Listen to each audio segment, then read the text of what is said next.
අයිබෝන් කියල පිළිගන්නවා ඔයාලා හැම දෙනාටම අදත් මැරින් බේස් YouTube නාරිකාවට අද අපි කතා කරන්න බලාපොරොත්තු වෙන්නේ මැරින් කන්ට්‍රෝල් සිස්ටම් ඇන්ඩ් ඔටෝමේෂන් වල part 2A. ඉතින් ඒකෙදි transmission of signals කියන part එක තමයි පටන් ගන්නෙ. pneumatic controllers එහෙම නැත්නම් pneumatic transducers වල අපි පාවිච්චි කරනවා nozzle flapper කියලා. nozzle flapper arrangement එකත් force balance and motion balance transducer කියන part එක අද අපි lesson එකෙන් cover up කරමු. nozzle flapper arrangement එකක් කිව්වහම මෙන්න මේ වගේ arrangement එකක් තමයි තියෙන්නේ. මීට වැඩි ගොඩක් පොඩි සාමාන්‍යයෙන් controller එකක් බැලුවොත් pneumatic controller එකක්. ඒකෙදි nozzle එකක් තියෙනවා. මේ nozzle එකට අපි air supply එකක් දීලා තියෙනවා. මේ nozzle එකේ orifice එකක් තියෙනවා සහ nozzle එකේ වෙනම hole එකක් තියෙනවා. ඉතින් මෙතන නිතරම air supply එකක් දීලා තියෙනවා. එතන මේ air වලට එළියට එන පැති දෙකක් තියෙනවා. එකක් මේ nozzle එක හරහා, එහෙම නැත්නම් මේ output port එක හරහා. nozzle එකෙන් එළියට එන එක control කරලා තියෙනවා flapper එකක් perpendicularly fix කරලා. ඒතකොට input air signal එකකින් මේ flapper එකේ position එක control කරනවා. මෙතන fulcrum එකකින් මේක pivot කරලා තියෙනවා කියලා හිතන්න. ඒ වෙලාවේදී input air signal එකක් වැඩි වුණොත් එතකොට මේ flapper එක ලං වෙන්න බලනවා nozzle එකට. ඒතර මෙතනින් එයා අඩුවෙන් යන්නේ ඊට වැඩි air ප්‍රමාණයක් ගිහලා output එකේ air pressure එක වැඩි වෙනවා. ඉතින් මෙන්න මේ වගේ arrangement එකකට අපි කියනවා nozzle flapper arrangement එකක් කියලා. එතකොට මම කලින් කිව්වා වගේ nozzle flapper එකේ input signal එක අපි හිතමු අඩු වෙන වෙලාවක් කියලා. pressure එක අඩු වෙන වෙලාවක සම්පූර්ණ මේ flapper එක nozzle එකෙන් ඈතට යනවා. එතකොට මෙතනින් enter වෙන air වලින් ඔක්කොම වගේ මෙන්න මෙතනින් drain වෙනවා. output එකට විතර air pressure එකක් යන්නේ නැහැ. input signal එකක් නැති වෙලාවේදී output එකක් generate වෙන්නේ නැහැ. අන්න ඒ වෙලාවේදී output එකත් 0 කියලා පෙන්නනවා. මෙන්න මෙහෙම වෙන්න නම් ඒ කියන්නේ input signal එකක් නැති වෙලේදී output එකත් 0 වෙන්න නම් මේ restrictor එක කියන එක හරි වැදගත්. restrictor එකේ diameter එක නිතරම මේ nozzle එකේ diameter එකට වැඩිය කුඩායි. එහෙම නොවුන නම් මෙතනින් ඇතුල් වෙන air ප්‍රමාණය වැඩි නිසා මෙතනින් drain වෙන amount එකට වැඩිය මෙතනින් කොච්චර flapper එක ඈතට ගියත් output එකේ value එකක් පෙන්වන්න ගන්නවා. ඒ කියන්නේ input එක 0 වුණත් output එකේ positive value එකක් පෙන්වන්න ගන්නවා. ඒක නැති කරන්න අපි නිතරම restrictor එකක් පාවිච්චි කරලා තියෙනවා.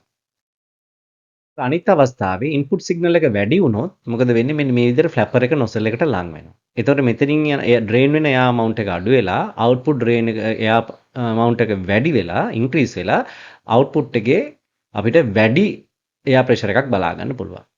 මේ කියන arrangement එක මේ තියෙන විදිහට අපි apply කරාම ඇත්තටම මේක වැඩ කරන්නේ on off controller එකක් විදිහට. ඒ කියන්නේ input signal එක පොඩ්ඩක් හරි වැඩි වුණොත් මේ flapper එක සම්පූර්ණයෙන්ම nozzle එක පැත්තට move වෙලා output එක මේ supply air pressure එකට almost සමාන වෙනවා.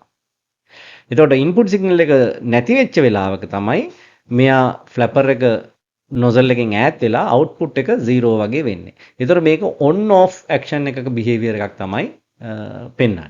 හැබැයි අපිට ඕන නම් proportional action එකක්. ඒ කියන්නේ input signal එකට proportionally output එක වෙනස් කරගන්න අන්න ඒ වෙලාවේදී අපිට මේකේ පොඩි වෙනස්කමක් කරන්න වෙනවා. අපිට මේකට feedback හඳුන්වලා දෙන්න වෙනවා. අපි proportional action එකක් ගන්න ඕන නම් ඒ කියන්නේ linear කරගන්න ඕන නම් motion එක අපි මේකට negative feedback එකක් දාගන්න ඕන. ඉතින් අපි දැන් බලමු මොකද්ද negative feedback කියන්නේ මොකක්ද positive feedback කියලා කියන්නේ. මේ ස්ලයිඩ් එකෙන් පෙන්නලා දීලා තියෙනවා අපි negative feedback and positive feedback කියන්නේ මොකක්ද කියලා. අපි මේ විදිහට අපේ nozzle flapper arrangement එක බැලුවාම අපි හිතමු මේකේ measured එහෙම නැත්නම් input value එක අපි feed කරනවා flapper එකට. එතකොට flapper එක අපි හිතමු මෙතන input pressure එක වැඩි වුණාම මේ flapper එක move වෙන්න ගන්නවා nozzle එක පැත්තට. එතකොට output pressure එක වැඩි වෙනවා. ඒ output pressure එකටම apply කරලා තියෙනවා අපි එක below එකක්. මේකට අපි කියනවා negative feedback below කියලා. ඇයි අපි එහෙම කියන්නේ? output pressure එක වැඩි වෙනකොට මේ below එකෙන් මේ flapper එක nozzle එකෙන් එළියට තල්ලු කරන්න බලනවා. එයා counter force එකක් තමයි හදන්නේ මෙන්න මේ input force එකට. ඒ කියන්නේ input motion එකට. අපි හිතමු input එකෙන් flapper එක nozzle එකට ලං කරන්න හදනවා. මේ below එකෙන් එතකොට output එක වැඩි වෙනකොට මේ below එකෙන් මොකද කරන්නේ? ආපහු flapper එක එළියට තල්ලු කරන්න බලනවා. ඒතර මෙයාගේ action එක මේ input action එකට opposite තියෙන නිසා අපි මේකට කියනවා negative feedback එකක් කියලා. එතකොට අපිට linear motion එකක් හදා ගන්න ඕන නම් මෙන්න මේ කියන එක හරි වැදගත්. negative feedback එහෙම නැත්නම් අපි ඒකට proportional below එක කියලා කියනවා.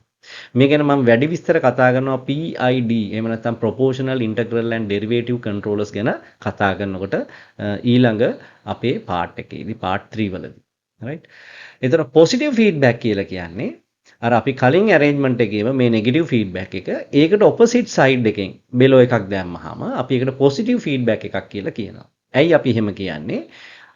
මේ ෆ්ලැපර් එක කියන්නේ ඉන්පුට් සිග්නල් එක වැඩි වෙද්දී ෆ්ලැපර් එක නොසල් එකට ලං වෙනකොට අවුට්පුට් ප්‍රෙෂර් එක වැඩි වෙනවා.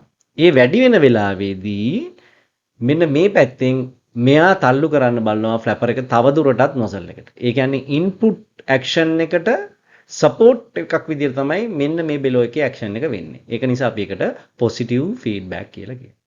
ඉතින් මෙන්න මේ නෙගටිව් ඇන්ඩ් පොසිටිව් ෆීඩ්බැක් කියන එක හරි වැදගත් වෙන අපිට ඉස්සරහා කන්සෙප්ට්ස් ටික හරියට සංසිද්ධි ටික හරියට තේරුම් ගන්න. ඉතින් අර කලින් කිව්ව විදිහට අපි nozzle flapper එකක් එහෙම හයි කරලා මෙතන නෙගටිව් ෆීඩ්බැක් below එකක් දැම්මහම අපිට මෙන්න මේ කියන විදිහට flapper travel එක එහෙම නැත්නම් input signal එකේ variation එකත් එක්ක linear motion එකක් output එකෙන් ගන්න පුළුවන්. ඉන්පුට් එක බාර් එකට වෙනස් වුණොත් අවුට්පුට් එකත් අපිට බාර් එක හෝ දෙක. ඊට පස්සේ ඉන්පුට් එක බාර් දෙක වුණොත් ඊළඟ එක දෙක හෝ හතර.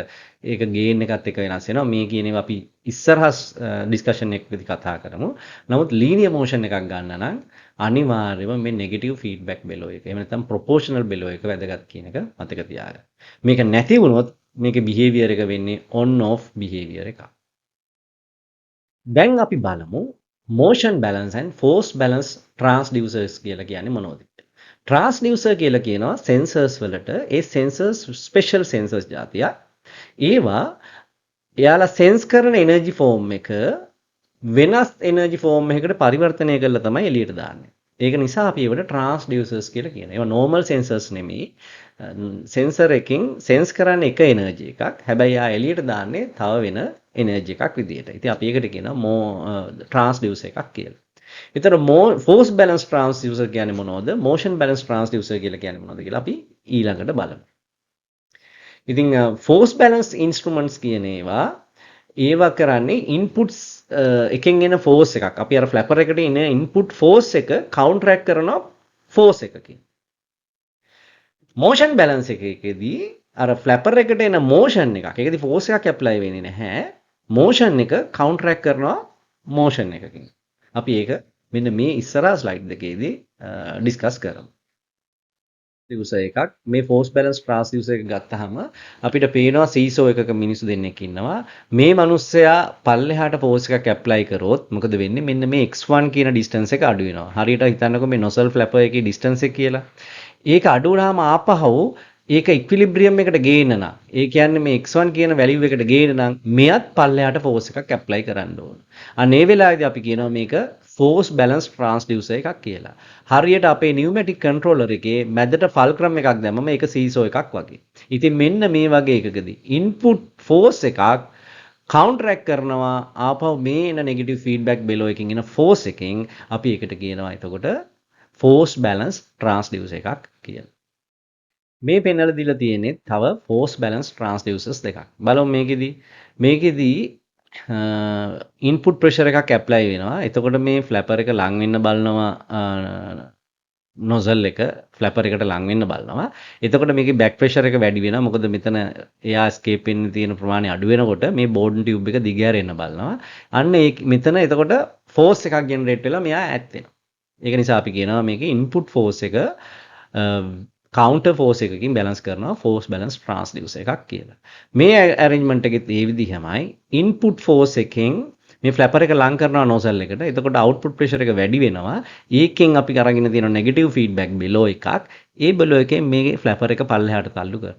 ඒතර උඩට force එකයි යටට force එකයි force දෙක balance වෙනවා. ඒ හින්දා අපි මේකටත් force balance transducer එකක් කියලා කියනවා. ඊළඟට අපි බලමු electro-pneumatic force balance transducer එකක් කියන්නේ මොකක්ද කියලා. මේ diagram එක හරි වැදගත් exam purpose වලට electro-pneumatic transducers කියන ඒවා නිතරම අහනවා exams වල. ඉතින් අපි බලමු මොකක්ද electro-pneumatic transducer එකක් කියන්නේ කියලා. අපි හිතන්න මෙන්න මේ වගේ arrangement එකක් below එකක් තියෙනවා LVDT linear variable differential transformer එකක් මෙතන තියෙනවා. ඒ කියන්නේ මම ඊළඟ session එකේදී explain කරනවා. ඊට අමතරව ඔපරේෂනල් ඇම්ප්ලිෆයර් එකක් තියෙනවා, ෆෝස් මෝටර් එකක් තියෙනවා. හිතන්න මෙතනින් මොකක් හරි ඉන්පුට් සිග්නල් එකක් එනවා කියලා එයා ප්‍රෙෂර් එකක්. එතකොට මෙන්න මේ කෝ එක උඩට මූව් වෙනවා. වැරදිලවත් මේ කෝ එක ඉම්බැලන්ස් වුණොත් මේ LVDT එකෙන් අවුට්පුට් වෝල්ටේජ් එකක් ප්‍රොඩියුස් කරන්න ගන්නවා. එතකොට අපි මොකද කිව්වේ මෙතනින් මෙන්න මෙතනින් ආවොතින් ඉන්පුට් ෆෝස් එකක් මෙතනින් ඉන්පුට් ප්‍රෙෂර් එකක් ආවොතින් ඒ ප්‍රෙෂර් එක මෙතන වෝල්ටේජ් එකක් බවට පරිවර්තනය වෙනවා. ඒක නිසා අපිට කියන්න පුළුවන් මේක P into voltage converter එකක් මෙතන තියෙනවා කියලා. ඉතින් ඊට අමතරව අපි ගත්තායින් පස්සේ ඒන voltage signal එක මෙතනට ඇවිල්ලා op amp එකෙන් current signal එකක් බවට පරිවර්තනය කරනවා. එතකොට ඒ current එක යන්නේ force motor එක හරහා ගිහිල්ලා මේ force motor එකේ linear motion එකක් එනවා මේ core එක කලින් උඩට move වෙච්ච එකට against මේක පල්ලෙහාට තල්ලු කරලා neutral position එකට ගන්නවා. ඒක නිසා මෙතනත් වෙන්නේ force balance එකක්. මේක හැබැයි pneumatic signal එකක් electrically පල්ලෙහාට දානවා. ඒක නිසා අපි ඒකට කියනවා electro pneumatic transducer කියලා. අවසාන ස්ටෙප් එකේදී වෙන්නේ මෙන්න මෙතන ආපු වෝල්ටේජ් එක කන්වර්ට් කරනවා කරන්ට් එකට. ඒක නිසා අපිට මේ පාර්ට් එකට කියන්න පුළුවන් voltage into current conversion කියලා. voltage into current conversion කියලා.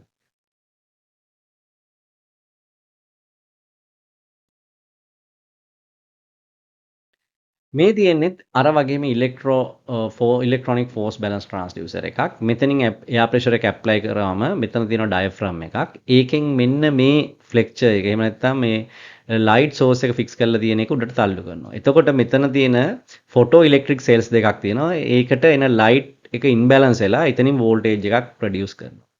ඒ voltage එක ආපහු current එකක් බවට පරිවර්තනය කරලා force motor එක හරහා අපි output signal එක ගන්නවා. එතකොට අපි pneumatic signal එකක් ආපහු current signal එකක් බවට පරිවර්තනය කරනවා electrical signal එකක්. ඒක නිසා අපි ඒකට transducer එකක් කියලා කියනවා. හැබැයි මේක නිකන් pneumatic transducer එකක් නෙමෙයි electro pneumatic. pneumatic වලින් receive වෙලා electronic වලින් එළියට දෙනවා. electronics වලින් එළියට දෙනවා. ඒක නිසා අපි මේකට කියනවා electronic force balance transducer එකක් කියලා. අපි බලමු motion balance transducer එකක් කියන්නේ මොකක්ද කියලා. කලින් අවස්ථාවේ සීසෝ එක අපි හිතමු දැන් ෆල්ක්‍රම් එක මැද නැහැ කියලා. එතකොට මේ ලෑල්ල අල්ලගෙන ඉන්නවා මේ දෙන්න. වැරදිලවත් මෙයා ලෑල්ල පහත් කරොත් එතකොට මොකද වෙන්නේ? වාගේ x1 distance එක ආපහු වෙනස් වෙනවා. මෙහෙම පල්ලෙහාට එනවා. එතකොට ඒක ආපහු ප්‍රතිස්ථාපනය කරන්න නම් අනිත් එක්කෙනා මොකද කරන්න ඕන? එයා ලෑල්ල උස්සනවා. මෙයා ලෑල්ල පහත් කරා කියලා මෙයා ඉබේ උඩ යන්නේ නැහැ. මෙයාට ෆෝස් එකක් ඇප්ලයි වෙන්නේ නැහැ. නේද?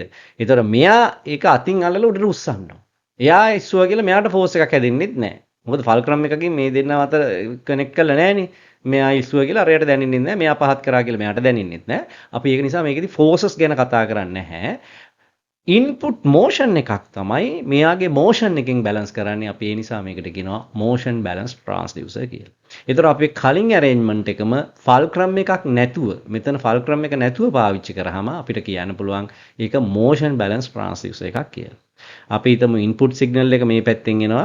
වැඩි වෙනකොට ඉන්පුට් සිග්නල් එක මේ නොසල් එක ලං වෙන්න ෆ්ලැපර් එක නොසල් එකට ලං වෙන්න බලනවා.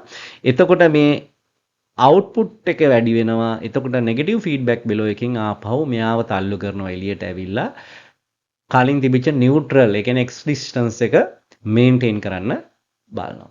මෙන්න මේ වගේ එකකට අපි කියනවා motion balance transducer එකක් කියලා. මේ දීලා තියෙන එක්සැම්පල් දෙක ඕගොල්ලෝම ඩිසයිඩ් කරන්න motion balance තියෙනව නේද කියලා. අපි අර කලින් කතා කර එකට කිට්ටුම එකක් motion balance එක force balance එකට මේක කොහෙවත් ලින්ක් කරලා නැහැ. input motion එකක් එයා ප්‍රෙෂර් එක වැඩි වෙනකොට බෝඩන් ටියුබ් එක ඈත් වෙනවා. බෝඩන් ටියුබ් එක ඈත් වෙලා තමයි හැදෙන්නේ. මේ දෙන්න අතර කිසිම ෆෝස් එකක් ඉන්වෝල්ව් වීමක් වෙන්නේ නැහැ. දෙන්න අතර ලින්ක් එකක් නැහැ. ඒක නිසා අපි මේකට මෝෂන් බැලන්ස් කියලා කියනවා. මේ අවස්ථාවෙත් එහෙමයි ෆ්ලෙක්සිබල් ටියුබ් එකකින් තමයි නොසල් එක ෆික්ස් කරලා තියෙන්නේ. අපි හිතමු ඉන්පුට් මෝෂන් එකෙන් ෆ්ලැපර් එක ලං වෙනවා නොසල් එකට. අවුට්පුට් එක වැඩි වෙලා බෙලෝ එකකින් මොකද කරන්නේ? මේ බෙලෝ එක ෆික්ස් කරලා තියෙන්නේ නොසල් එකට. නොසල් එක ඈත් වෙනවා. මෙයාගෙන් ඉන්පුට් එක පැත්තට කිසිම ෆෝස් එකක් ඇප්ලයි වීමක් වෙන්නේ නැහැ. මෝෂන් එකකින් තමයි සිද්ධිය මේ ඩිස්ටන්ස් එක බැලන්ස් කරගන්නේ. එහෙම නැත්නම් ඉක්විලිබ්‍රියම් එක ඇචීව් කරගන්නේ. ඒ නිසා අපි මේකට කියනවා මෝෂන් බැලන්ස් ට්‍රාන්ස්ඩියුස් එකක් කියලා. ඉතින් මම හිතනවා අද සෙෂන් එකට ඔයගොල්ලන්ට පැහැදිලි වුණා බේසිකලි නොසල් ෆ්ලැපර් කියන්නේ මොකක්ද, force balance and motion balance කියන්නේ මොනවද කියලා. අපි ඊළඟ වීඩියෝස් වලින් කතා කරමු නියුමැටික් රිලේස්, එතකොට ස්ක්වයර් රූට් එක්ස්ට්‍රැක්ටර්ස්, එතකොට volume boosters ඇම්ප්ලිෆයර්ස්, 4 to 20 milliamperes and hard protocols කියන sessions signal transmission යටතේ. ඊට පස්සේ අපි යම් PIDs වලට. ඉතින් එහෙනම් ඔයාලට ගොඩක් ස්තුතියි මාත් එක්ක රැඳිලා හිටියට. ටච් එකේ ඉන්න. මම ඊළඟ වීඩියෝස් ටිකත් ඉක්මනටම අප්ලෝඩ් කරන්න.